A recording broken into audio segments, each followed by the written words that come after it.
35% kalau Sabah. Tahun 80-an, awal 90-an. Sekarang ini statistik termasuk Roman Katolik.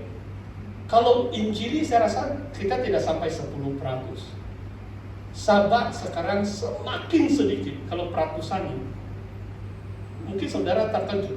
Coba kamu lihat di Sarawak. Sarawak saja yang kekristenan mereka bertambah berbanding 30 tahun yang lalu. 80-an, awal 90-an, Sabah Sarawak lebih kurang sama. 35% penduduk kedua negeri adalah Kristen.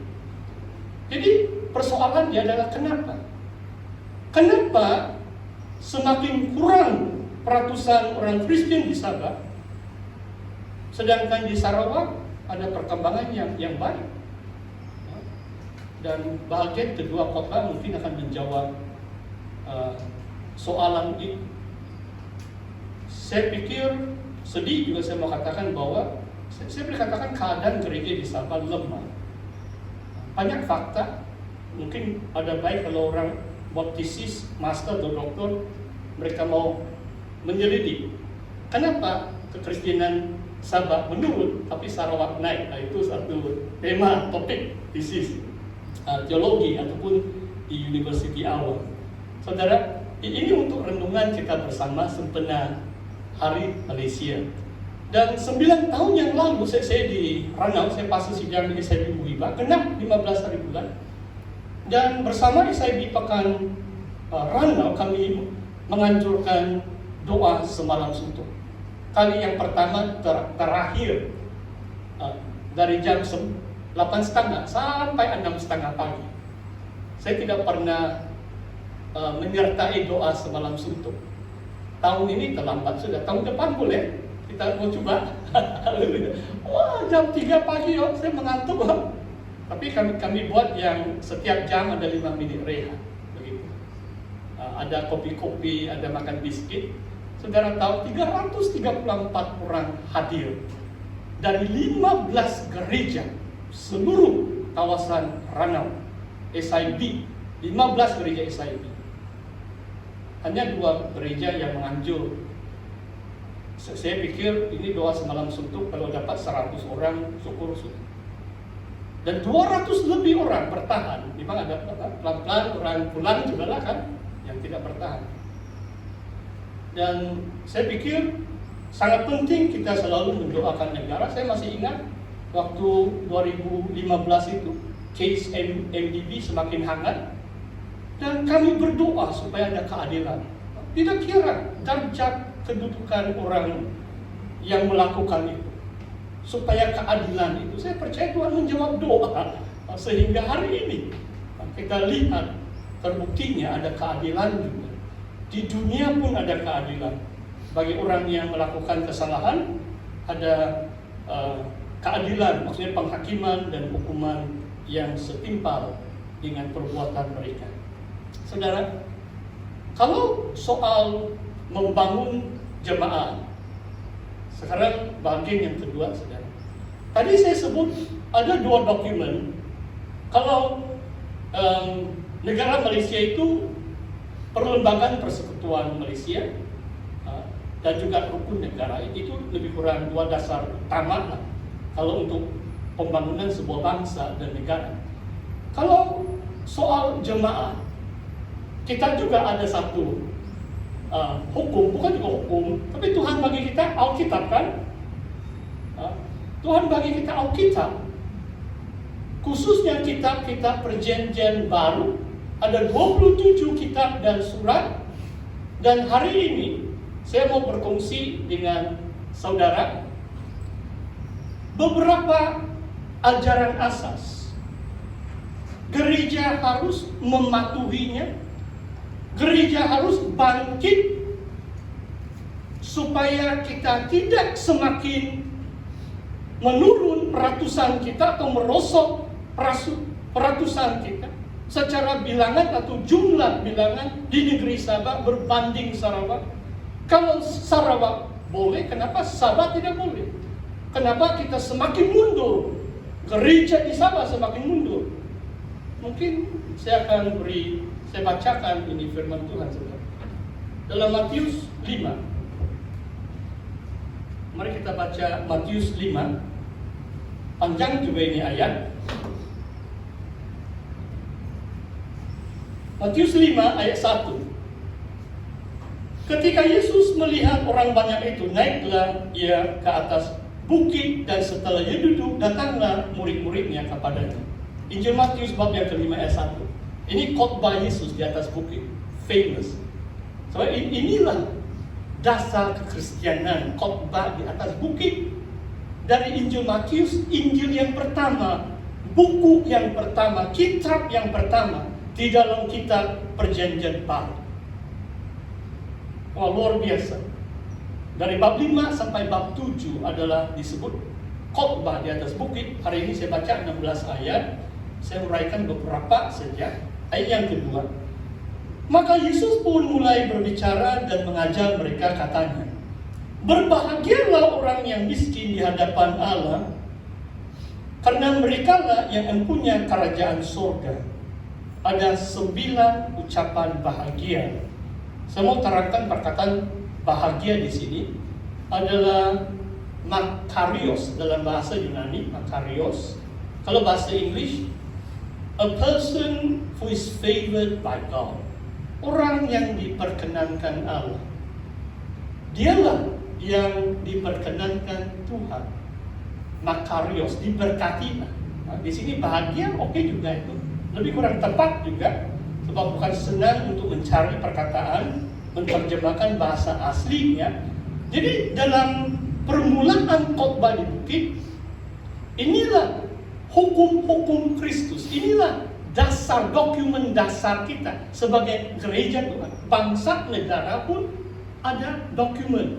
Ada MA 63. Kemudian ada perlembagaan persekutuan. Ada perlembagaan kerajaan negeri. Ada rukun negara. Semua ini adalah dokumen-dokumen asas pembangunan sebuah bangsa dan negara. Dan Tuhan memberi kita kepada kita kitab suci.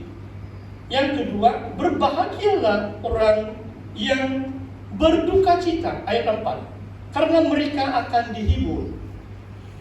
Berbahagialah orang yang lemah lembut, karena mereka akan memiliki bumi.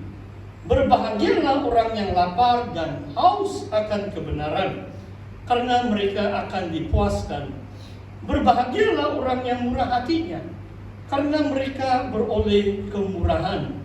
Berbahagialah orang yang suci hatinya, karena mereka melihat Allah.